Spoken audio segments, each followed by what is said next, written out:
Hey everybody, my name is Jasper, and I will be talking about how to make the maximum amount of profits from your Airbnb listing in 2015. I've been an Airbnb host since 2012, and I've been traveling full time off the income that I made from my Airbnb listing. And so what I noticed when I started out is that at the start I wasn't making very much, but really when I dove into my listing and really start to try to optimize every single aspect of my listing, that was when my income started really going up a lot. So today I want to explain to you guys what you can do to make more money from your Airbnb listing, because it's really a big difference if you're just putting out your listing and not pay a lot of attention to it, and you really try to optimize all the different aspects about your listing and about your Airbnb hosting. All right, so how to maximize your Airbnb income in 2015. So I have about 20 minutes and I have a lot of things to cover. So I'm going to go through everything pretty fast. And so if you don't understand everything or you can't follow along, please just ask questions at the end and I'll explain more. All right, so there's three things that I want to talk about today that are very important in optimizing your listing. And the first thing is the Airbnb search ranking, because obviously users need to be able to find you before they can look at your listing and make a booking. The second thing is, how do you create a great guest experience? Because that's also a really important part of your Airbnb business. And the last thing I'll talk about is pricing. Pricing is the most complicated part, and it's also the part that most hosts do wrong.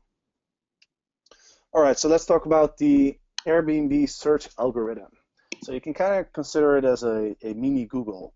Airbnb has an algorithm that determines what listings they will show to users, because in a lot of places there's thousands of listings, so they can't show every listing. So they make a selection, and you need to make sure that your listing is going to show up on the first page, because just like in Google, if you're not on the first page, then hardly anyone is going to see you. And so the question is, how do you get to the first page? Well, the answer is, let's look at the ranking factors that Airbnb uses to determine what listings they will show. So Airbnb uses a lot of different factors, and it will take a long time to go through all of them, so I'm just going to go through the most important ones. Now, booking appeal is the #1 factor, and the reason is that Airbnb wants to make money, and in order to make money, they want to show listings that people actually book. The second thing is responsiveness. It's really important for all of you to respond very quickly to inquiries. And the last thing I want to talk about is verifications. And this is because Airbnb is a platform based on trust. And so people want to think that you're a real person, and not so just some weirdo on the other side of the internet. All right, so let's talk about booking appeal. Like I said, Airbnb wants to show the listings that are likely to get booked. So you want to create a listing that people like to book. So how do you do that? Well, you make your listing appealing. And the first thing you want to do is to make sure that you have beautiful pictures. Now, Airbnb has a free photography service. You're probably aware. If you're not, then I would go ahead and make the appointment on the Airbnb website. But even if you haven't gotten the photographer yet, make sure to make really, really great pictures of your place, because if your pictures aren't good, then people are just not going to book your listing. And also, you want to make sure to have enough pictures. So don't just make one picture of each room. Make sure to come in from different angles, show the outside areas, show some cool pictures of your neighborhood, and anything else that you think is interesting or attractive about your listing. It could be a piece of art, or some other cool things you have in your house, or even something in the neighborhood. So the other thing, the title needs to be catchy, because that's the second thing that people will look at. So what you want to do is you want to stand out from the rest. So you don't want to have like a generic title such as, like, cool apartment in Manhattan or something, because it doesn't really say much. What you want to do is you want to highlight the most attractive parts of your listing. So if you have a great view, then you should put it in your listing. If your apartment is extremely luxurious, then that's what you should put in your listing, and try to use descriptive words.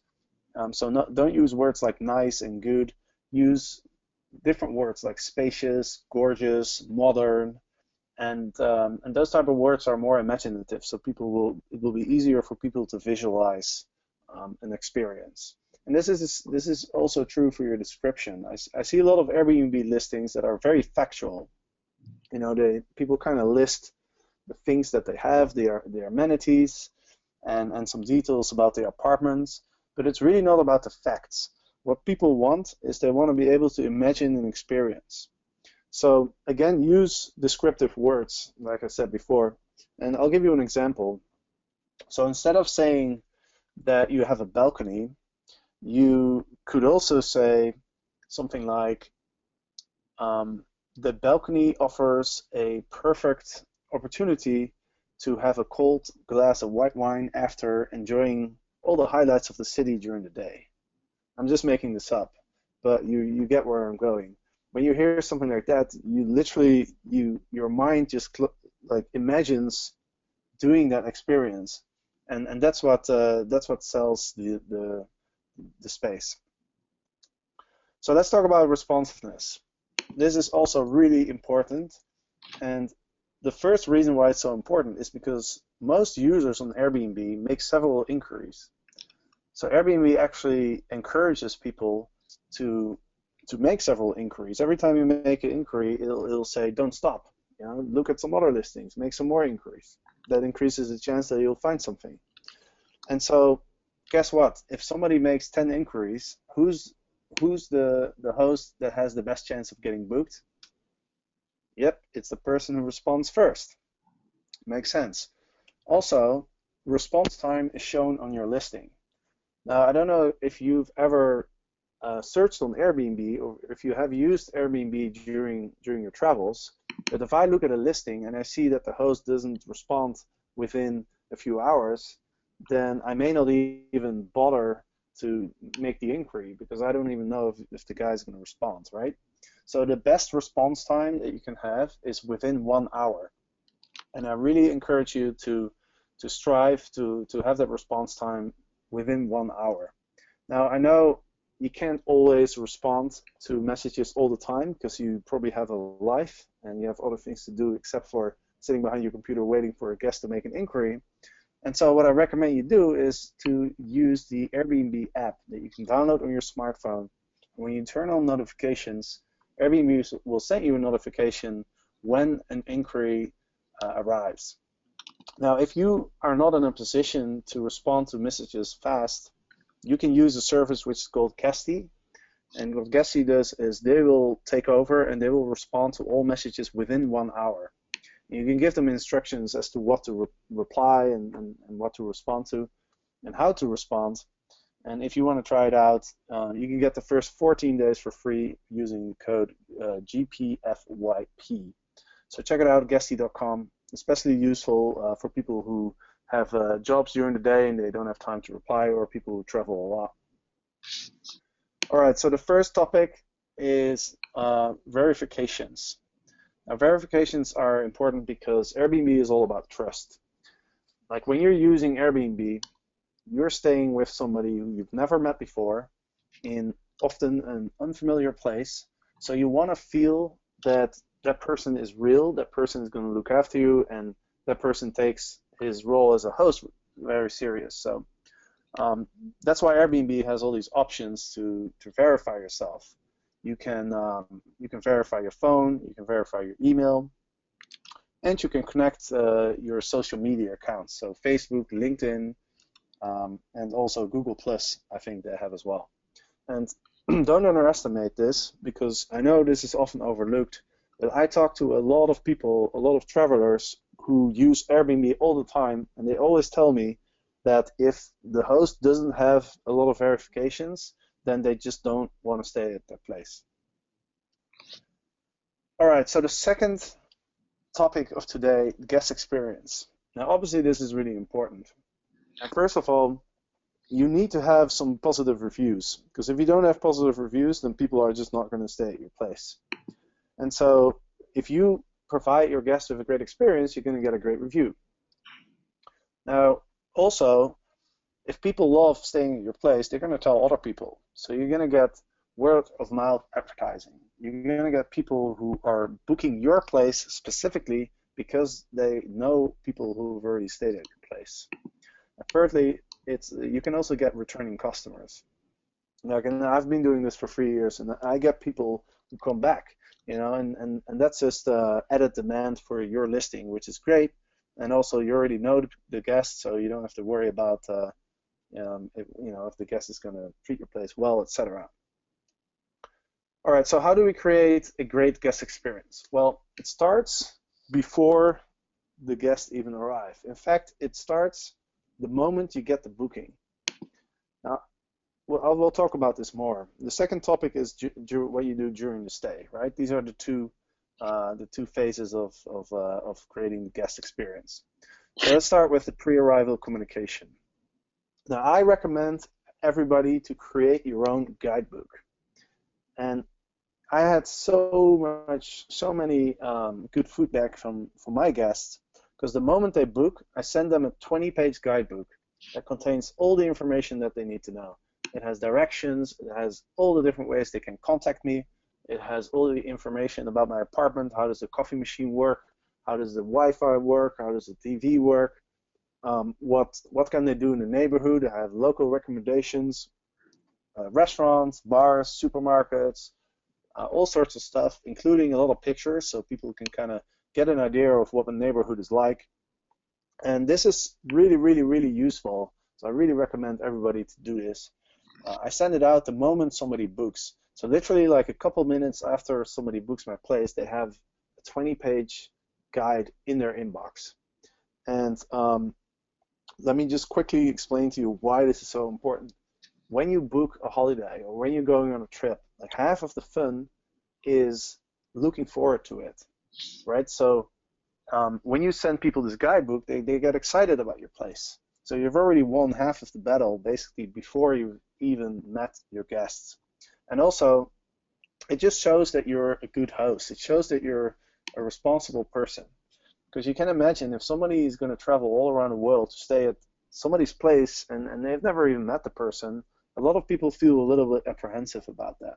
They worry that they're going to be in front of a closed door, or they worry that the host is not going to look after them if there's issues.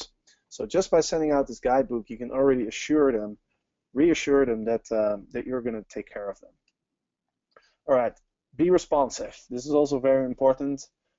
When guests have questions, when they email you or they try to get in touch with you, make sure you respond quickly, because if you don't, the guests will start worrying. They'll start thinking like, oh, is my reservation still okay? Is this person still there? Like, is he still alive or whatsoever? So make sure you always respond quickly. And also, don't just respond to their questions. Also ask some questions yourself. Be engaged with your guest. So things that you can ask is, what time does your guest arrive? Is your guest arriving by plane, by car, by train? What's your guest looking to do? What type of person is your guest? The more you get to know your guest and the more information you have, the better the position you'll be to help your guest and create that awesome guest experience that's going to get you that positive review and get you guests that will rave about your place and tell everybody else. So during the stay, there's a couple things you want to keep in mind. First of all, if you're sharing your space with your guests, what you want to do is you want to make sure you get a good feel for what your guest is looking to do and to what extent your guest wants to engage with you as a host. Because some guests, they want to have their privacy, they kind of want to do their own thing, but other guests are very open to having dinner together or breakfast or maybe having a few drinks in town or showing people around. It really depends, and it's your responsibility as a host to find out what your guest is looking for. So ask a lot of questions to make sure that your guest knows what to expect, and also so that you know what to expect. Now, if you are not sharing a space with your guest, if you are renting out an entire space and you're not in town, or even if you're in town, you should always contact them the day after arrival.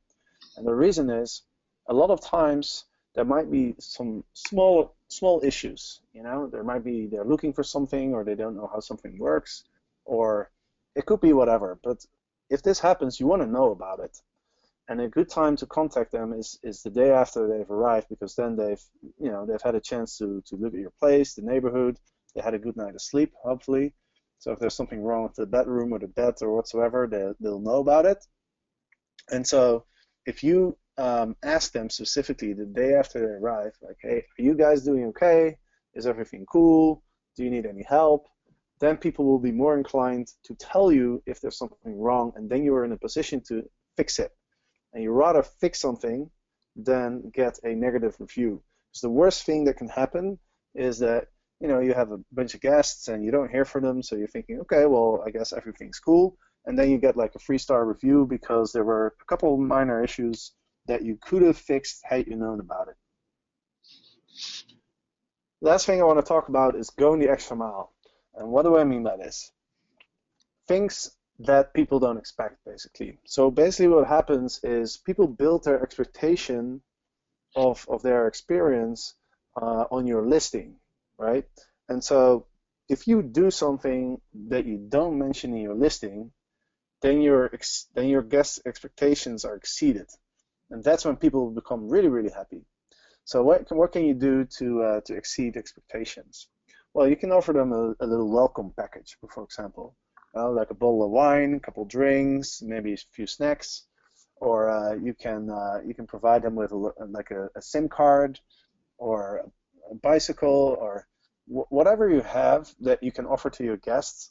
What kind of goes beyond what's mentioned in the listing will do, and often even just a personal note, especially if you don't get the chance to meet your guest in person. Maybe a small recorded video message, or just a piece of paper with a welcome note will go a long way.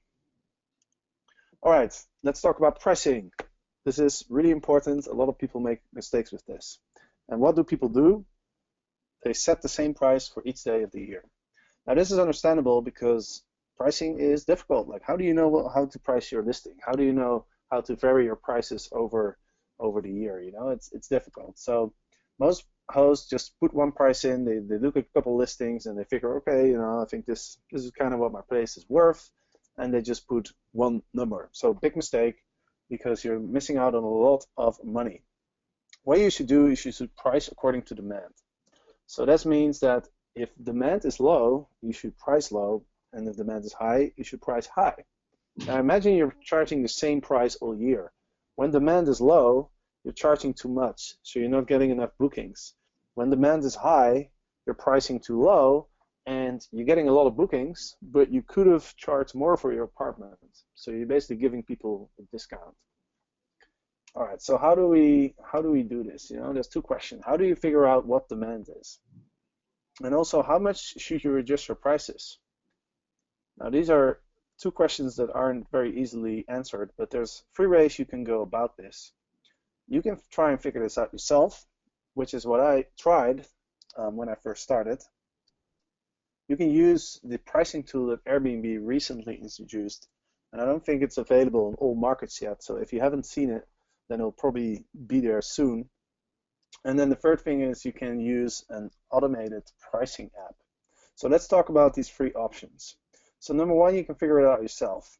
And I tried this.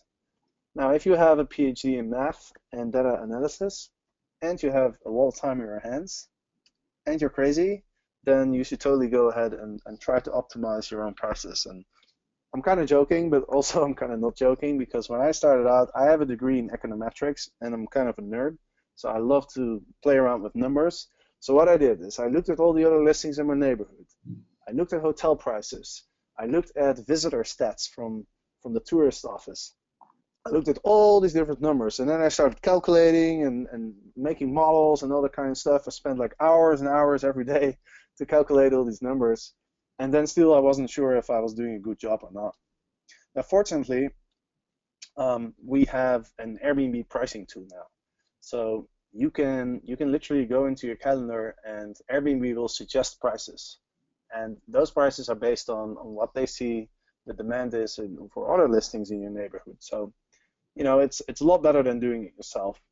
The problem is you do have to log in each day to your calendar to update the prices because they don't automatically update the prices for you. The second thing is you can only set the prices for the next few months, which is a shame because what really happens is if you have some some really popular dates like 3, 4, or 5 months out, for example, New Year's or Christmas, or there's a local event going on in your city.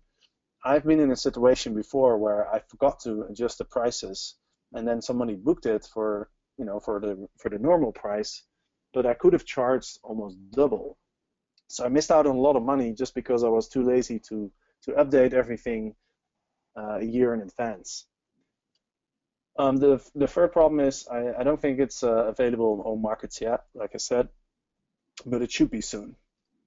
Now, the third option you have, and this is the option that I opted for, is using an automated pricing app. So what is an automated pricing app?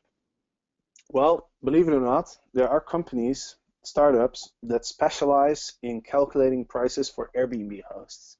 Now that there are over 1 million hosts, there's actually a market for companies to hire all these really smart people with math degrees and stuff, and actually use all these different data, like flight data, hotel data, visitor stats, and all this other stuff to optimize your pricing. So they calculate optimal price for your listing, and they directly connect to your listing to input these prices and update them every single day. So it's really convenient because you don't ever have to worry about your calendar anymore. It gets updated every day, which is also good for your ranking in the search results. And you know that like it's going to adjust automatically for local events. It knows exactly what's going on in your city. It knows when a lot of people are coming, when the prices should be high, and it also knows how to lower the prices when there's no demand. And they will actually show you exactly how they calculate it too. So it's pretty cool. Um, it's a set it and forget it app. So once you install it, it takes 5 minutes. You never even have to look at it again. So there's a bunch of these apps, but there's two that I think are really good. And the first one's Beyond Pricing. You can get the first 3 months for free if you use my code, which is GP4YP. I'm actually using Beyond Pricing myself. I've talked to the CEO multiple times. I interviewed him on the podcast as well. It works really well. I'm very happy with it. Everbooked is another one that I believe is very, very good. They're not available yet outside of the US, so that's why I'm not using it yet. That's why I opted for Beyond Pricing, but I'm pretty sure that they also have a really great app. So you can also get the first 3 months for free with them using the code, which is slightly different. So full transparency, you guys get 3 months for free. I actually get a few dollars commission. Just want to be open about that. So I really appreciate it. If you do end up using these apps, then please use my code. All right, guys. Well, that was it. Thanks for watching. If you have any questions, obviously you can ask in the Q&A session in a few minutes. But you can also always send me an email at info@getpaidforyourpet.com. So we're back to Sayat.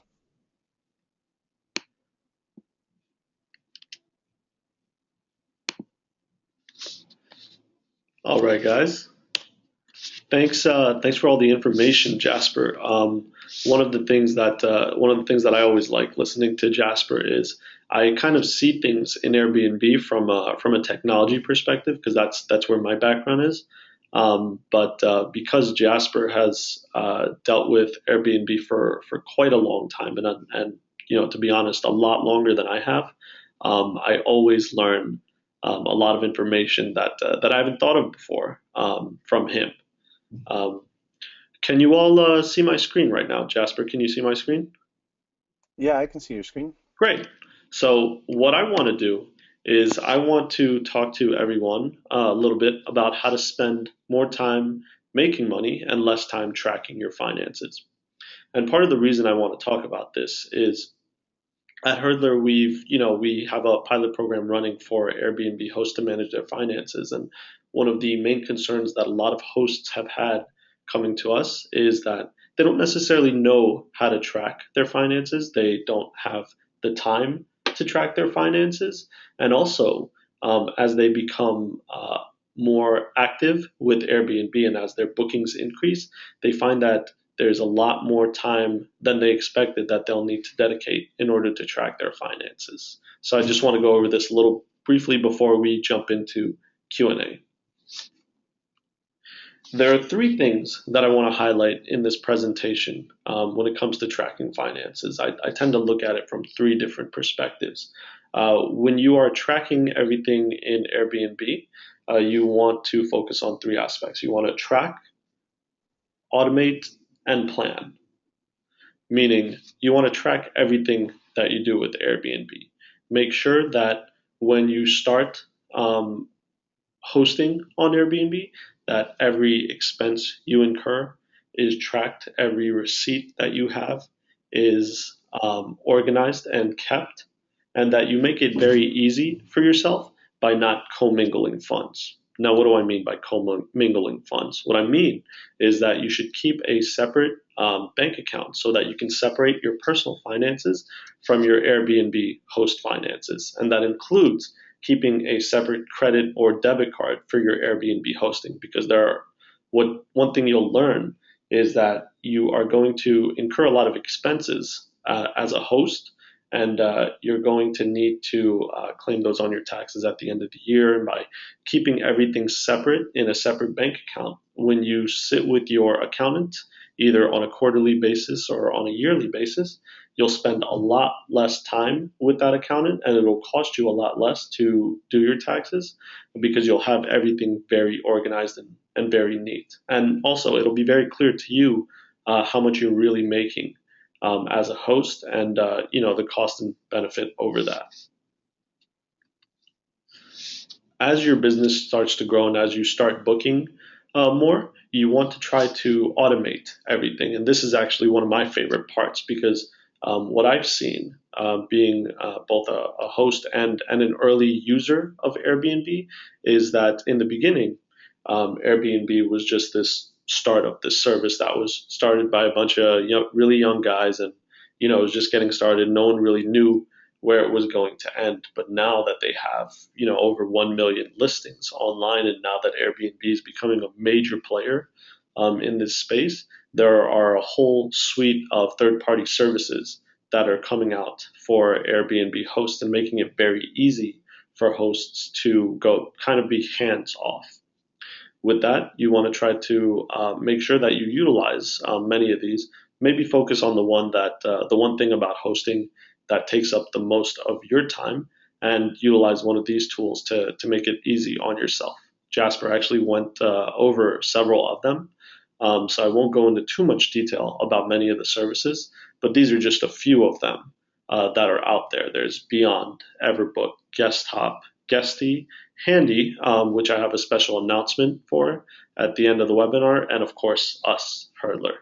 And what you'll notice with the first two, Beyond and Everbook, is that they do the same thing. So it's getting to the point where you're going to find multiple automation tools for Airbnb that'll do the same thing, but with slightly different variations. And you'll kind of have to pick and choose which ones you prefer over others. And then plan. Plan for your taxes with your accountant. Plan well ahead of time and make sure that you plan thoroughly. Do not leave, your taxes for the end of the year and hope and pray that things are going to turn out all right. And make sure you're in talks with your CPA or accountant ahead of time. Utilize the Hurdlr tax guide to kind of get an understanding of all that you need to track for your taxes. And with the guide, we'll be giving that out in an email later on. And then try to pay quarterly, not the end of the year. When you pay at the end of the year, there's a high amount that you'll need to pay, but if you pay quarterly, you can kind of divide that up. And then, of course, take advantage of all the tax deductions that are available to you. Some of the tax deductions are listed in the tax guide that we'll give out to you for free.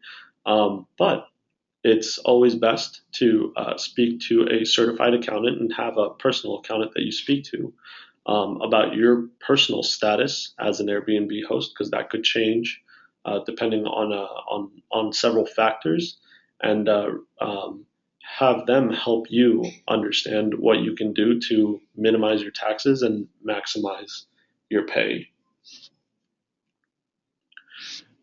So for this webinar, there are actually a couple things that we're going to be giving out to you guys, just as a thank you for joining us. One of the main documents that I will be emailing out to the attendees is going to be the Hurdlr Finance and Tax Guide. This was written by our in-house CPA, Matt Briefer, and it's a pretty thorough guide. Many of you probably already have it, and you've probably already read through the guide. And hopefully you can put it to good use. Jasper has actually graciously discounted his Get Paid for Your Pad video course for us. So if you're interested in obtaining the video course, you can use Jasper's coupon code to obtain it within the next 24 hours, roughly. And then 24 to 48 hours after this webinar, we will be emailing you the recording and slides, as well as an ebook on the top 7 tools for Airbnb hosts. One of the things I wanted to let everyone in on, and that I didn't really have time to put into the slides, is that a few days ago I was speaking to the team at Handy, and when they found out about our webinar, they offered to give us a couple coupon codes that I can give out to the attendees. So with the email, I will be giving away a couple coupon codes for free Handy cleanings, and then a promo code for discounted Handy cleanings. So if you're interested in trying one of those third-party services, we'll go ahead and email that out to you so you can go ahead and try it. And with that being said, feel free to reach out to either of us if you have any questions, and let us know how we can help you. Our emails are right here. Mine is very straightforward, sajad@hurdlr.com. You can also tweet me at @therealsajad. And then Jasper is info@getpaidforyourpad.com. And you can tweet Jasper at getpaidforyourpad, and that's your with a UR. Jasper's course is also available for the next several hours at getpaidforyourpad.com/webinar for $27. So if you're interested in checking that out, feel free to grab that. And if you have any questions about the course, you can also ask us during the Q&A session, or you can email Jasper after the webinar. With that being said, let's jump into the Q&A and see what questions everyone has.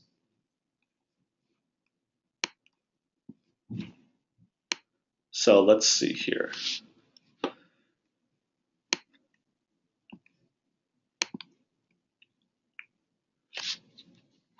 Jasper, Rebecca, one of our attendees, wants to know how can we know if a market is right to have multiple Airbnb listings? And I'm assuming this is for an individual host to have multiple listings. How do you kind of determine if the market is large enough for that type of thing? Would you have any insight on that? Yeah, absolutely. Well, there's several things you can do. First of all, you can do a search on Airbnb, pretending that you're a user looking for a place to stay. And what you want to look at is the average price of the listings that will show up, which is something that Airbnb actually shows when you're doing the search. Also, you want to look at the amount of listings. And a lot of people, it's kind of counterintuitive. People always tell me, well, I don't think my neighborhood is a good place to list because there's already so many other listings. Well, guess what? Why are those listings there? Because there's a lot of demand. So what you want to do is the opposite. If there's a lot of listings in an area, that means there's a lot of demand, and that means that you can get tons of listings out and do really well, because what you want to realize is that most hosts don't do a very good job at hosting. A lot of people leave a lot of money on the table by not creating a good listing, by not being responsive, by not being a good host. And so if you do it right, you can probably beat 80-90% of the people pretty easily. So another thing you can do, and a lot of people don't know this, but if you go to anyone's listing on Airbnb, you can actually take a peek into their calendar and see how many days people are booked. And also you can see the prices. So that gives you a pretty good idea of how much demand there is. But really the best thing you can do is you can use a service called Airdna. And if you look on my blog, on getpaidforyourpad.com, you go to the blog section, you'll see an article which talks all about this. Which talks about like how can you find good places to start Airbnb listings. And it will also mention Airdna as well. So I recommend you go and check that out. There's some more information there. And Airdna actually provides free data. They also have a paid service, but they also provide free data on different neighborhoods in the US, and you can see exactly how much people are making and the average occupancy rates as well. Great. Jasper, is that airdna.com? Yes, that's right. It's my buddy Scott who's the founder. It's a great service, so can definitely recommend it to everybody. Great. And, let me write it in the chat. Can everybody see that? And we'll also send a listing of some of these websites that we mentioned in our follow-up email. So if you don't get it right now, or if you don't take note of it, don't worry, you'll get it from us in the next day. Let's move on to the next question. Laura wanted to know. She did a search for her city, and both of her listings came up first in the search. What can she do to keep it that way, to maintain her rankings? So basically what she needs to do is she needs to do the same thing that people need to do in order to get their listings there.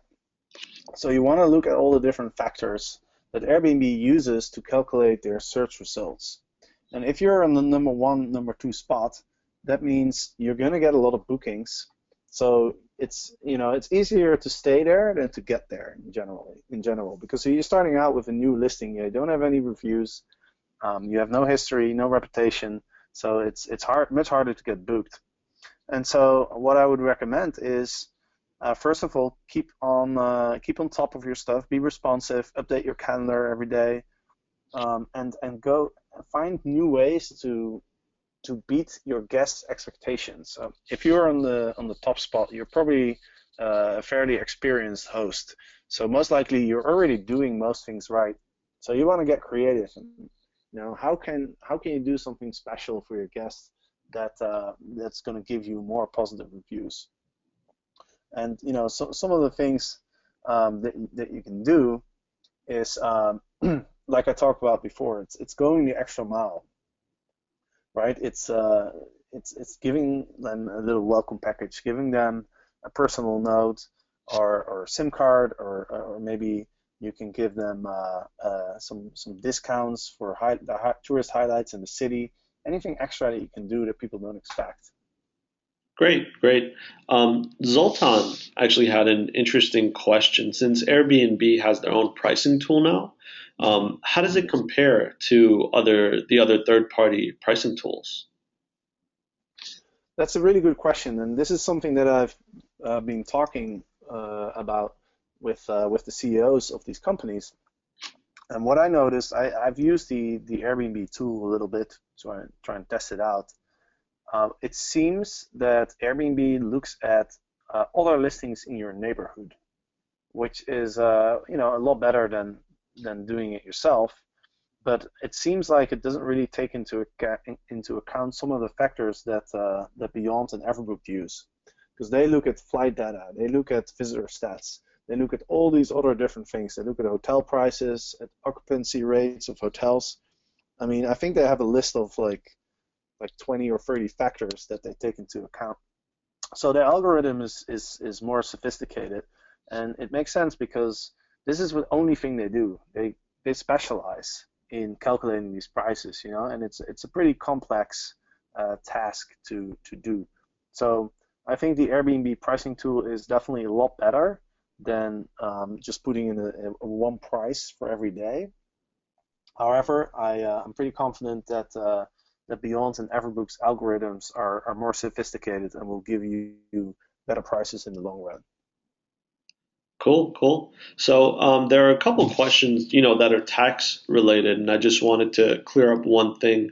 When asking any questions that are related to taxes, what you want to do is you actually would want to go to a certified accountant or CPA for those types of questions. So we're not going to answer taxing questions in the Q&A because we are not legally qualified to answer them.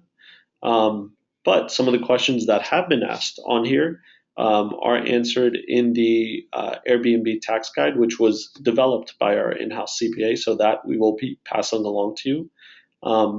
But for other tax-related questions, please remember to ask an accountant or CPA. Let's move on to another question here. Gil wanted to know if the services that we mentioned operate in the UK. Gil, some of these services operate in various countries. What you'll actually have to do is you will have to go onto the websites of the services and see where they operate, because the areas that they operate in are very different. They all don't operate in the same areas. So some of the services that are primarily the same thing in their competitors, one might operate within the United States, another one might operate within in Europe and the UK. So you'll just have to go onto their website to take a look at that. Yeah, maybe I can quickly jump in. I know that Handy does operate in London, and there's a service called Easy Guest who can help you with your Airbnb management. They also operate in London, and I'm pretty sure Beyond Pricing and Guesty can also help you out in London and all some other cities in the UK as well.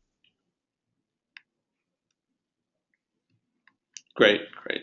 Let's see. Let's see what else we've got here. A lot of tax questions that are older questions before we put in our disclaimer. Um, but Rebecca again wanted to know, how do you know when demand is high or low to kind of help you price? Is there a standard way to know? Do you base that around holidays, or is there a way to get more help with that? Yeah, absolutely. There's a lot of things you can do yourself. You can contact the tourist board. They or look at their website. They often have visitor stats, so you can see how many people visit your area in the different months of the year. The other thing you can do is, I know that Booking.com will show you the percentage of hotels that are booked for a certain date. So you can literally just go on the website, Booking.com, you put in a date for your neighborhood. Just pick a hotel that's near to where you are. Put in a few different dates in the next couple months and see what the percentage are like, because that will give you an indication of how many people are actually visiting your area. Now, another important thing to do is you want to find out when the local events are, because this can really spike demand. To give you an example, in 2008, when the Democratic Convention was held in Denver in August 2008, I think there were 80,000 visitors and there was only 30,000 hotel rooms. And this was actually the first time that Airbnb got a reasonable amount of bookings. So imagine there's a big conference that attracts tens of thousands of people in your city.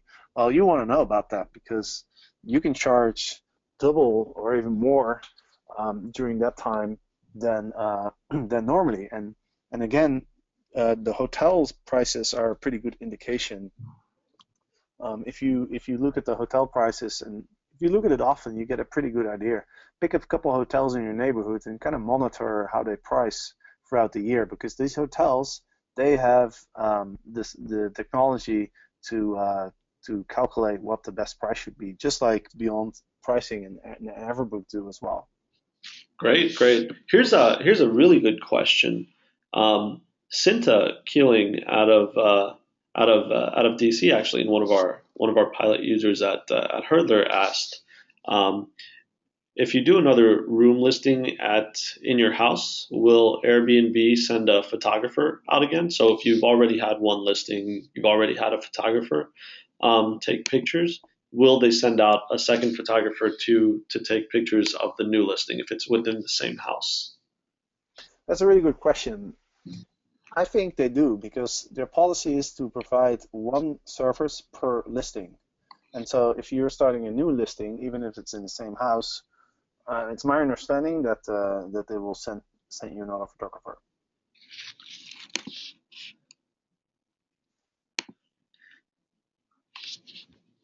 One of our anonymous users asked if you think there are other sites that are as good, if not better, than Airbnb for listing hosting, such as VRBO, HomeAway, others. So the question is if there's better sites. Yes. Well, there's a lot of sites. There's Airbnb, there's VRBO, HomeAway, there's Flipkey, there's Nine Flats, there's all sorts of websites. And I think, um, me personally, I think Airbnb is the best site in terms of usability, in terms of innovation, but it also depends on demand. HomeAway is pretty strong in certain areas, specifically the more traditional vacation rental areas. And so if if if you look on HomeAway and you see a lot of listings in your neighborhood, then it might be a good platform to list on. It just depends, but Airbnb is growing so fast that it's my expectation that they will be pretty dominant in most areas of the world pretty soon. But yeah, the only thing to find out is just to look where the most supply is, because supply means demand. So if there's a lot of listings on VRBO, much more than on Airbnb, then you might want to consider listing on the VRBO, or you can list on both. You can list on Airbnb, you can list on VRBO at the same time, and then you can see how you get, like, where the bookings are coming from. Like when I started listing, I was also listing on Windu, which is a site that's pretty big in Europe, but I just wasn't getting very many bookings on the platform. So eventually I focused on Airbnb, because I think it's better to be the king in a small pool than a peasant in a large pool, so to speak. It's better to to sort of just own a small space, because these platforms are all based on reputation. If you're on the first page of Airbnb, or you're on the first page of HomeAway, you're going to get a lot of bookings, and your reputation is going to be very strong. So my personal preference is to go for one platform and just kind of own it, and not spread yourself out too thin on different platforms. Great, great. We actually have a comment from Paul over here that answered a previous question for Cinta, I believe. Paul said, we just went through the experience of bringing a second photographer in for their same house. Airbnb said they'll send a photographer up to 3 times for the same address for new listings. So I guess that answers the question very thoroughly. You get 3 photographers sent to your house. So if you create 3 listings in your house during 3 separate periods, Airbnb will send a photographer over. Awesome, that's good information. So thanks for that. I guess it's pretty hard to create 4 listings in one house or more. Paul also wanted to know, and this is a follow up to his comment, if Jasper, if you have any suggestions for pricing strategies for extra guests, and on weekend pricing. What are your strategies for pricing extra guests and pricing for the weekend? Well, let's start with the weekends. This really depends on the area where you're in. If you are in a business area and most of the visitors are business travelers, then you should probably charge less during the weekends. But if you're in a more touristic area, if you're in like downtown of in a big city, then it's more likely that the visitors will be either tourists or people visiting for the weekend. And so then you want to charge more during the weekends. And the only, I mean, it's hard to really figure all this stuff out. But again, look at hotel prices. If you look at Booking.com or any of the other hotel search engines, and you just compare prices during the week and in the weekend for hotels that are near your listing, then you pretty quickly you'll figure out what's going on, whether your area is more popular in the weekend or the week during the week. Um, what was the second question again? I think you answered it right there. It was Yeah, but I think that was the second question, right? weekend Oh price yeah, your pricing. and guest pricing. Pricing. Oh yeah, for extra guests. All right, so Um, that's a good question. It's kind of like your personal preference. Let me just tell you what I do. So my house, I have two bedrooms, and I prefer to host groups up to four people because I think four people is a good size for my apartment. I only have one bathroom, so I think for more than four, it's going to get a little bit crowded, and also it's going to cause a little bit more disturbance to my neighbors, which is something that I really want to avoid because when you get complaints from neighbors, like you're not in a good position. So I charge extra for the fifth guest because I'd rather have four or less. But I do allow groups of five to stay at my place, but by charging for the fifth guest, I just kind of disencourage groups of five people to stay at my place. But if the group kind of fits my preference, um, then I'll still allow it. Now, this also depends on your marginal costs. And what I mean by marginal cost, it's the cost that you incur uh, per extra guest. So it's like the electricity that the extra guest is going to use, or the extra water, or the extra gas, or whatsoever. And this depends on what you provide for your guests as well. If you provide free food and free drinks, for example, then the extra costs are higher for the extra guests than if you don't provide them with any extra services. So that's another thing that you want to keep in mind. But generally, my recommendation would be figure out like what's the right amount of people for your place. If you have a one bedroom, I'd say it's like two, and I would charge for more than two. If it's a two bedroom, I'd set it at four and charge for more than four people and so on. Cool, cool. So we have time just for two more questions, and then we'll wrap up. And then if you have any other questions, you can just feel free to email us one on one, and we'd be more than happy to answer them for you. Here's one question that I found pretty interesting.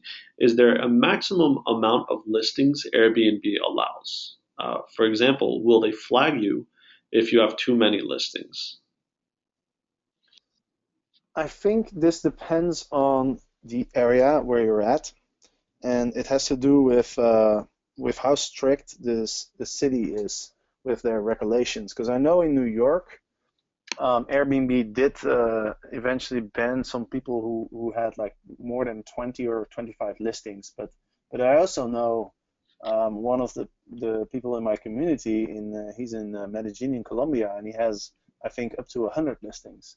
So it depends. New York is the only area that I've heard of where it causes where you can get in trouble if you have too many listings. But the other areas, as far as I'm aware, there's no problems.